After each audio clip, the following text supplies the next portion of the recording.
My name is Olivia Piacentini. It is July 31st, 2024, and I will be conducting the skin cancer lab videotape assignment. I will begin by cutting out 5 centimeter by 5 centimeter pieces of the sunprint paper that I have already pre-measured. One for the control, one for the 30 SPF, and one for the 50 SPF. I will place each sunprint square into a plastic bag like so. I will squeeze the SPF 30 and the SPF 50 onto their respective squares. Each square is completely saturated with the sunscreen as to best protect the sun paper for the experiment. The UV index is 5. I'll make sure to note that in my data table. Each of the bags holding the sunprint paper was brought outside, a timer was set for 5 minutes, and all the sunprint paper was brought back in. A small amount of water will now be added to each of the bags to stop the chemical reaction.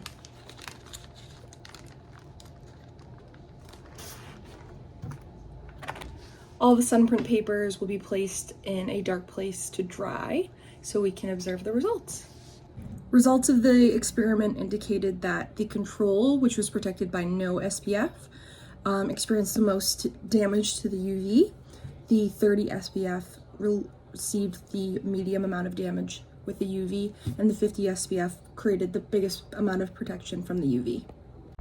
Skin cancer is the condition where there is out of control growth of abnormal cells in the epidermis. The epidermis is the outermost layer of the skin. These abnormal cells are caused by unrepaired DNA damage that causes mutations that lead to skin cells rapidly dividing, forming malignant tumors. The most common types of skin cancer are basal cell carcinomas, squamous cell carcinomas, and melanomas. Skin cancers will typically develop in areas of the skin that have been exposed to the sun. However, they can also grow in areas that are not exposed to the sun.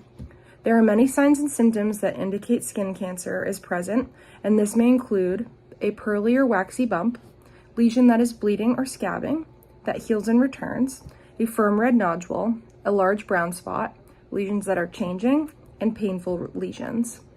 Risk factors for developing skin cancer can be history of sunburns, history of sun exposure, genetic family history, and use of tanning beds.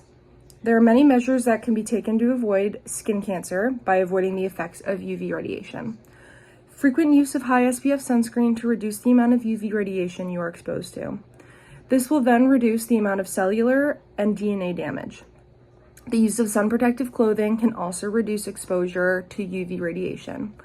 Visiting a dermatologist for annual skin exams can also help treat sun damage or skin cancers early to reduce the amount of growth or harm that it causes. Ultraviolet light increases your chance of developing skin cancer as it causes DNA damage in skin cells.